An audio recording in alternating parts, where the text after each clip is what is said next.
Hey, what's up, drivers? This is Alex back again for another episode of Between Two Octopuses. I've got Zach Wahl here. We're going to get talking with him in just a minute, get some serious business insight and knowledge. Just going to get set up, let a couple people join. I want to watch live, and we'll get started. But Zach, thank you for being here. Thank you for having me. Great to have you. Yeah, just like as the background, we go way back.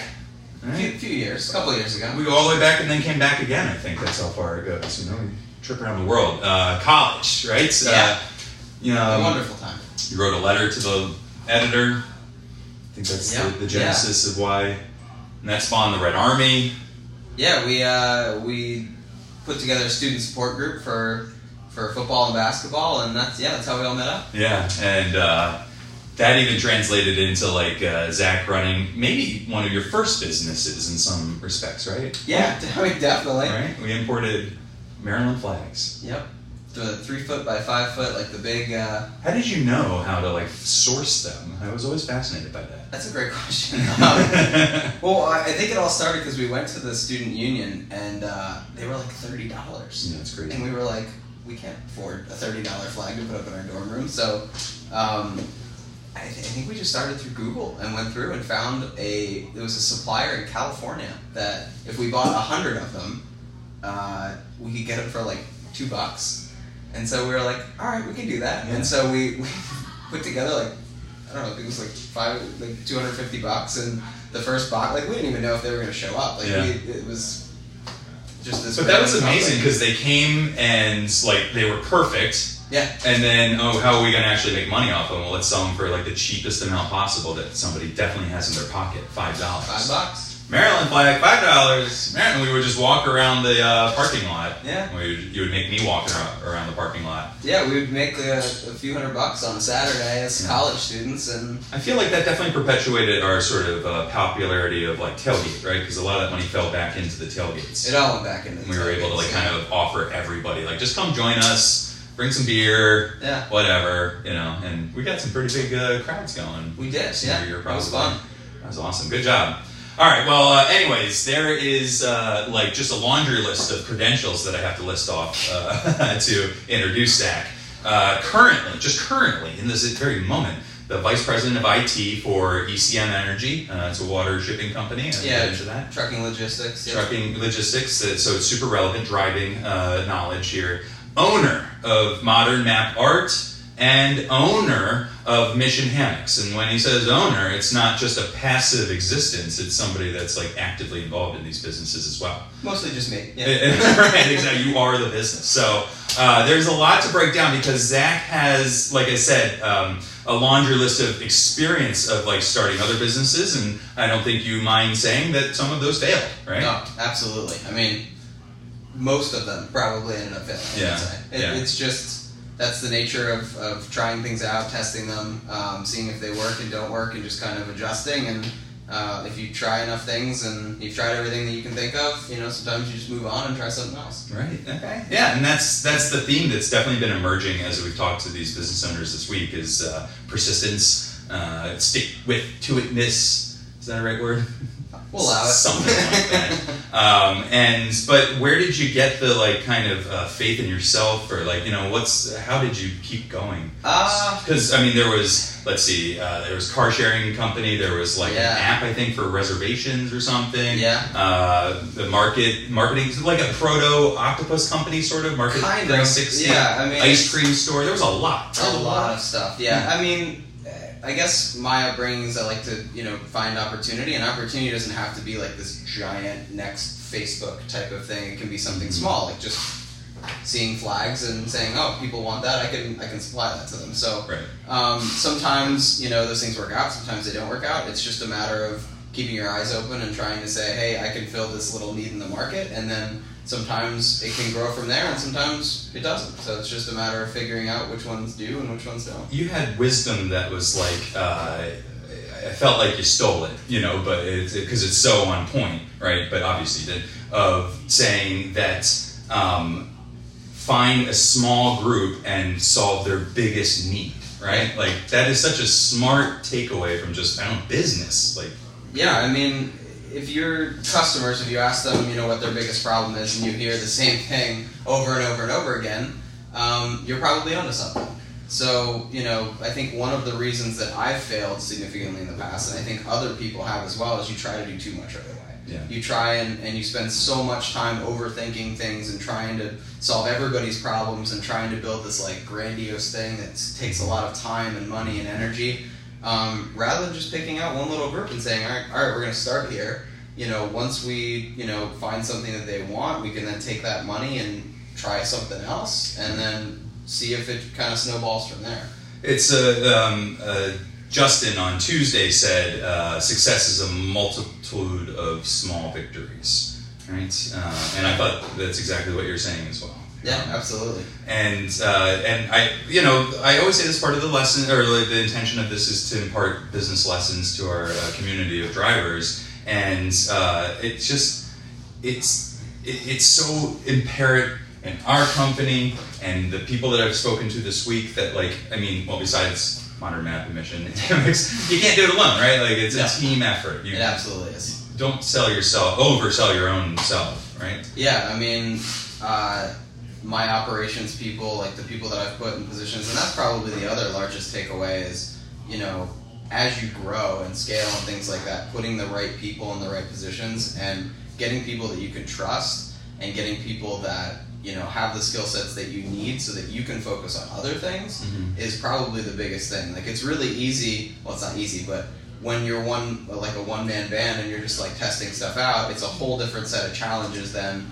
when you're managing somebody else and you're trying to have them take stuff off of your plate so then you can put your time into something else. No, it's amazing to think about it like that, but you're absolutely right. And I think a lot of people get, like, you know, overwhelmed when thinking about starting a business or, you know, like making a move in a career or whatever. Like, I don't know how to do it all, right? And that just hangs up so many people, and you have to overcome that barrier. Yeah, and you know, going back to what it says, is like, I think you focus on what you're best at, and making sure that you control that little box, and then start to hire experts or find friends or find somebody else that can do the stuff that you can't do, so that you can focus on the things that you're really good at. Yeah, because explain for ECM, first of all, what it does real fast. It's fascinating in and of itself. Yeah, so we're a water hauler, so we have a fleet of like water hauling trucks. I'm sure you guys have seen them. They're, you know, giant tanks in the back, kind of like a septic tank thing, like something like that. So basically, our customers have water out in the oil and gas fields, and the less money we make, the less money our drivers make, things like that. So it's all about logistics and using data to figure out, okay, this is the right route. This person should do 3 pickup and drop offs because they're closer to these ones. But it's all about using data and logistics to try and just be the most efficient company that we can. Yeah, you're like a sneaky version in a different way of Uber, like kind of, right? Yeah, I mean, like, you know, when you think about it on a mass scale, there's a bunch of drivers in a city, and so there's events that are going on throughout the city, whether it's a concert or a food festival or a sporting event or something like that, and the drivers, you know, figure out the best way about, you know, using their time most efficiently to pick up people and drop them off at the stuff that's going on any particular day. And so if you see the map, no pun intended, we'll get to that too, but there's just no way in hell that it's Zach Wahl sitting down and like looking at all these things. No. Like, you've developed. Is it technology or your team or who? Yeah. What's the logistics of the logistics? So we have a dispatch team, and we've given them a lot of tools to be able to do their job better. So we have giant screens with all of our trucks that are located. We have all sorts of spreadsheets and software so that they can be like, all right, we know the distance from point A to point B and to C, so we're going to set up like this person to go pick up from B to C and this person to go from D to E. And so they schedule out the day ahead of time, and then as the day progresses, they then go in and say, okay, this location's too busy, so we're going to route these trucks to a different location. So really my job, you know, in terms of IT is it's not like fixing computers, it's kind of giving people the data that they need to make their jobs easier and more efficient. Right.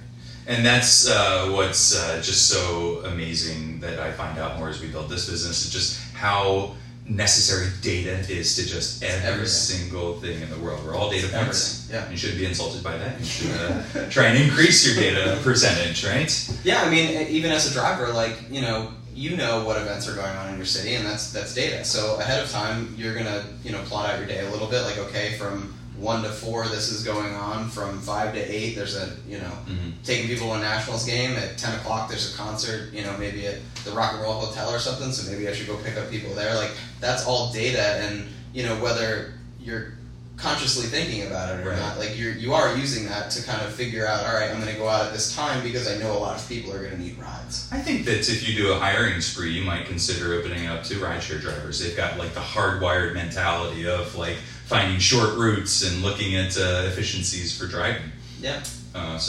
Okay, well, I know you're not hiring right now, but just saying, trying to throw them a bone. Okay, but that's fascinating. But I wanted to talk to you because you're just maybe the smartest person that I also know. I wouldn't say that.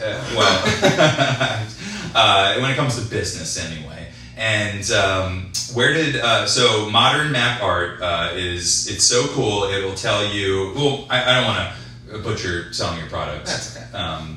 Yeah, it kind of started, my wife and I like to travel, and we both are kind of like map nerds. So, like, my wife wanted different posters from, like, the different cities that she had been to. Mm-hmm. So we looked up ways to take the street maps, like the data of the streets of, like, the cities that people went to, and allow people to kind of create their own posters, like canvas, printed posters, things like that, of various cities that we visited that we really liked, to kind of hang up on our walls to kind of just be like a little memento of, like, travels and things like that. Right. So, but just, it's so cool how, like, you've done this so many times. A simple idea is, like, I can turn this into a business, and you run with it. And, like, did you have to, like, find out, does this already exist? I mean, it's super unique. Yeah, we Do you have a patent on what you're doing? No. Patents are very difficult and very expensive, so I don't try to put a lot of money into, like, the intellectual property side of things. Mm-hmm. But in terms of the idea, like, yeah, there's other companies that do maps. There's nothing unique about maps. So what we try and do is maybe do a little bit different of a design. So we test out different designs to see what people really like and what they don't like testing it with the city name at the bottom or without it. Maybe it's a poster of just the entire map. Or maybe you can personalize the text with, like, coordinates and stuff like that. So we test out different fonts, different designs, different layouts, things like that, to then try and figure out exactly what our customers want in terms of, like, a poster design. And if I may try and turn this into part of the business lesson, it sounds like, and this is an important takeaway that I think a lot of people miss when they think about starting a business, is that, like, maybe you operate at a loss for a little bit, right? Like, testing is like equals spending. Yeah, it does. I mean, generally, when you talk about testing, you're spending money on advertising. Yeah. And it may be a little bit of money, like maybe you throw $50 or $100 at each test, but, at least for me, I'm assuming that, like, 80 or 90% of tests are going to fail for a while. Okay. So you have to kind of figure out, okay, which ones do I really want to test first, and then, put up some ads and things like that, and figure out, okay, this one really did well, and this one didn't do well, so I'm going to turn this one off, put more money towards the one that works, and eventually, after a while, you find, like, a little formula that kind of works. Like, this is my target customer, this is the language that really appealed to them, and this is the product that really appealed to them. Because, again, I feel like I hear from drivers frequently, they get discouraged because, I have a great idea and it didn't work. Well, that doesn't mean that it's over, right? Like, that's the beginning. That's how business goes. Yeah, you learn a lot more from your failures than you do from successes. So, I mean, it's not, like, at this point in my life, I don't see it as losing money like I did for a very long time, but it's more of learning a lesson of, like, okay, that's what we don't want to do, and that's what we don't want to put more money in. Mm-hmm. And had we not tested it and just been like, that's the way we're going to go down, I would have lost a lot more money than I would have otherwise. So I'm losing a little bit of money as opposed to a lot of money and just being like, this is the route we should go, and then completely failing, and then not having any money to put towards any other tests in the future. Villain or saint, Jeff Bezos has a great line, says, be stubborn on vision, flexible on details. I would agree with that, yeah. Okay, good. All right. Well, if Zach signs off on Bezos... I'm not going to argue with Jeff Bezos.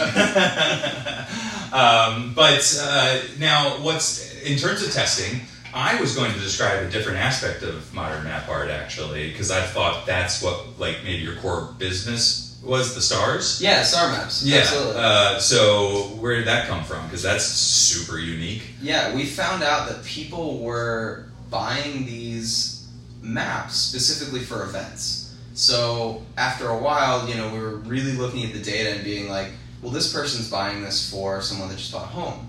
Or they were buying it for a couple that just got married, or they were buying it for an engagement, like this is the location that you got engaged, or something like that.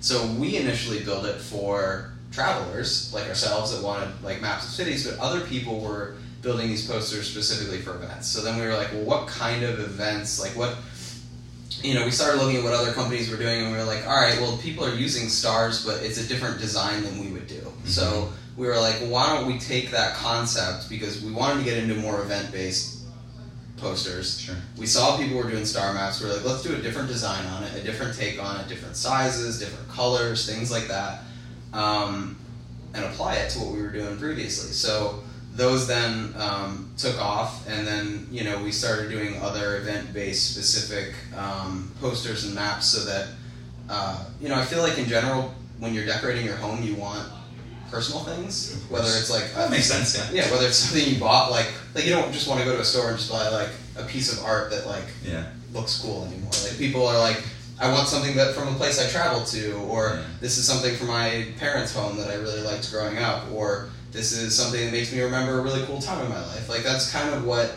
people generally want in terms of art that they're now hanging up on their walls. So we're kind of evolving to give more designs for people to remember those like really special occasions. Cool. And you know what?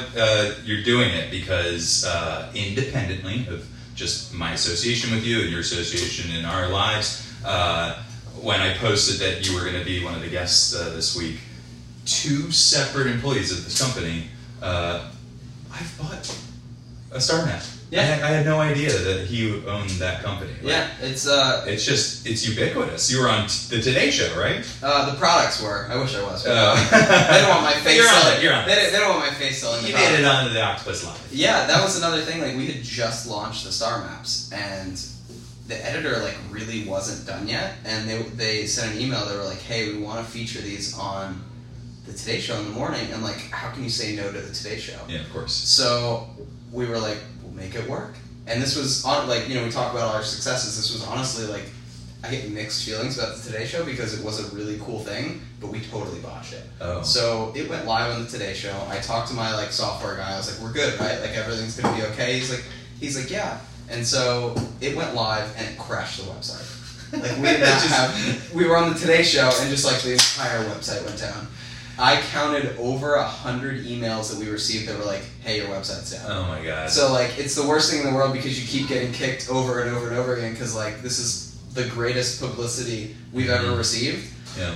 And it was a horrible thing. Like, people couldn't make the posters. They couldn't even get on the website. And then they kind of take away that maybe impression of your company. Yeah. They don't understand. Yeah, so my back-end developer was like, you told me it was going to be on TV. You didn't tell me it was going to be on the Today Show. What?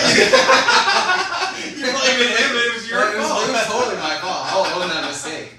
I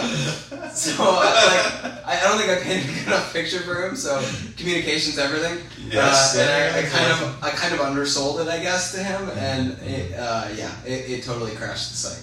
But you bounced back, obviously, because you're still around. Yeah, I mean, people were nice. Like generally, like they were like, "We'll wait. Like, let us know when things come back up because this is such a cool product that we'll wait to purchase it." So it went from being this amazing thing to this horrible thing, and then kind of back to like an amazing thing again because the customers they like the product so much they were willing to wait. Right. And let's not undersell the fact, and not even to diminish your own hard work, but luck plays a factor into a lot of business as well. You got to count on it and ride it when it happens. Right? And the reason that we were featured on the Today Show is they approached us. It was like they saw our advertisements, they saw the things that we were putting out there to our customers and things like that, and it just happened to be an employee of the Today Show. So obviously, the more publicity that you put out, the more potential that comes back because you never know who's going to see that ad. Yeah, and Cherian, our CEO, said it all the time. it's in the movie.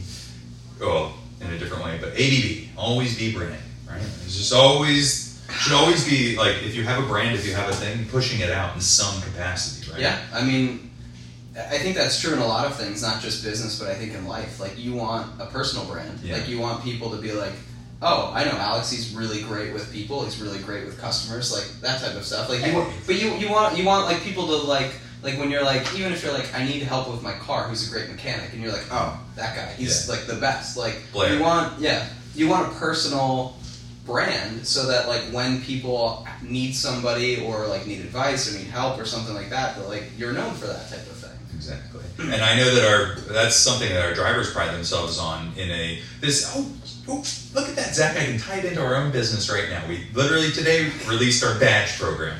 Drivers, check it out. You got badges on your profile now. I learned something myself too. Where you can promote your own personal brand of what you earn, and we're going to be releasing more of those. But that program, the badges, is a genesis of that exact thought, right? Is that people like to be proud of the dignity of their work and everything that they do, and that means pushing it and telling people about it, not shying away from your failures and your missteps, but then embracing your successes as well, and sharing those with people. You always hope those overshadow your failures, for sure.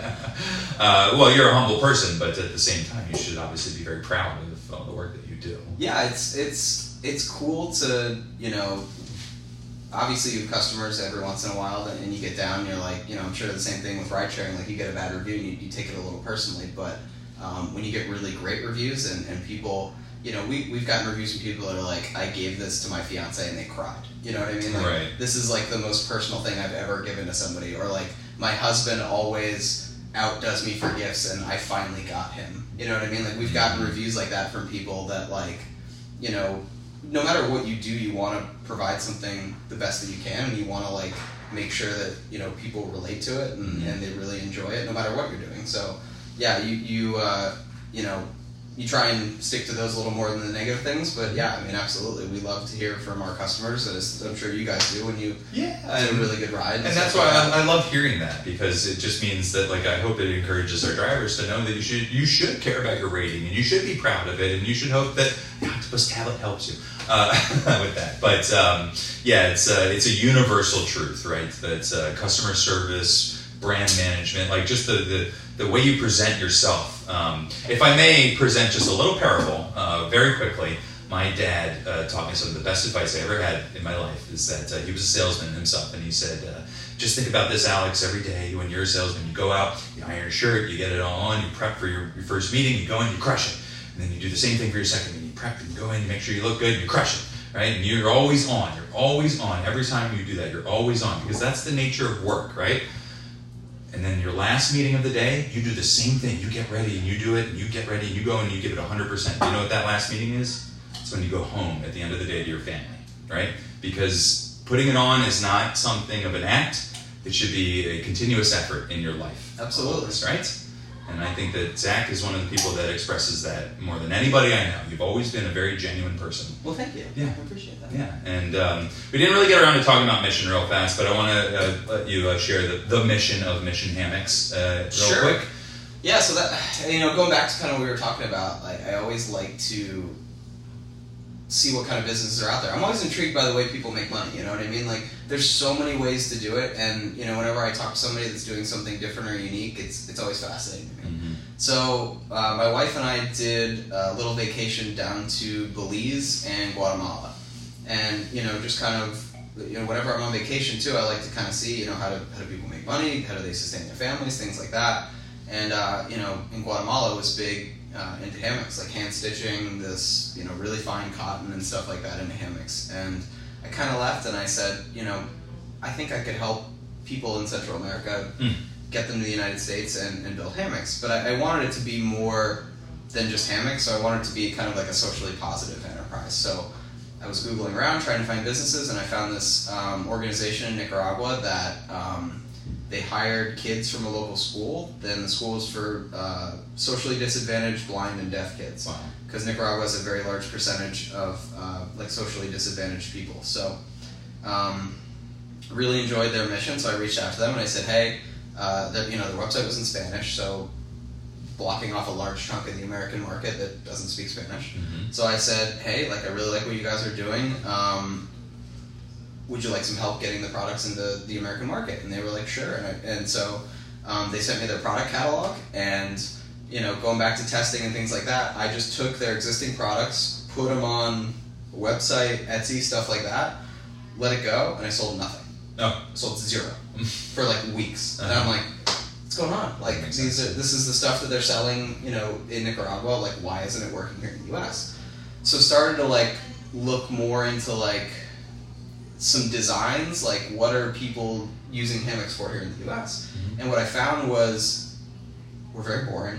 Like Nicaragua's like these beautiful colors and like reds and blues and stuff like that. And in America it was off-white, gray, brown.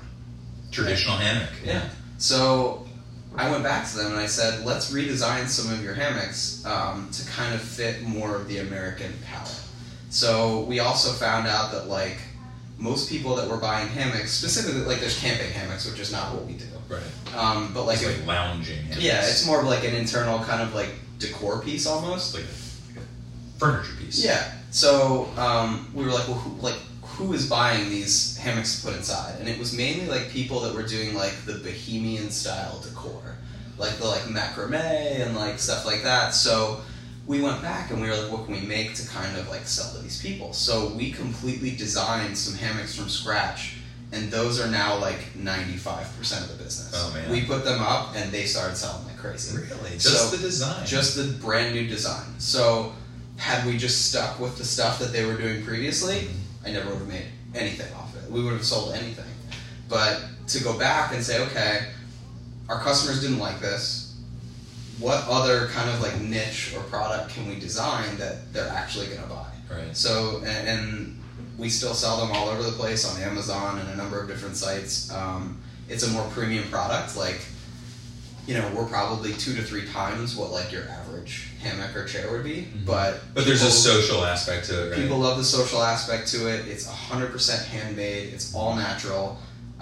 So we're more of like a premium product in that niche. But had we never tested and known that that was what our customer wanted, we would have never gotten. It would have been over in a month, probably. Well, it's good that you're paying attention to all of your businesses because... I try. And my family. So and your family, yeah. You got a little daughter, too. I will be throwing this all up as a summary at the end of the week, and we'll definitely link to all of your important missions that you got going on in businesses as well. But Zach, I just want to say thank you very much for being in here. I really appreciated getting to know more about everything that you do, and hopefully, drivers, same to you. You've learned something this week from our small business owners. I look forward to hearing your questions and even potentially connecting you with people like Zach or even Zach himself, because I know that you are always willing to impart your knowledge to other people. Happy to help any way I can. Yes, I know. That's why you're sitting here right now. So, excellent. Thank you very much, Zach. Drivers, have a great evening. And like I said, I'll throw up a summary of all this at the end of the week. So drive safe. Thank you for watching. All right. Bye.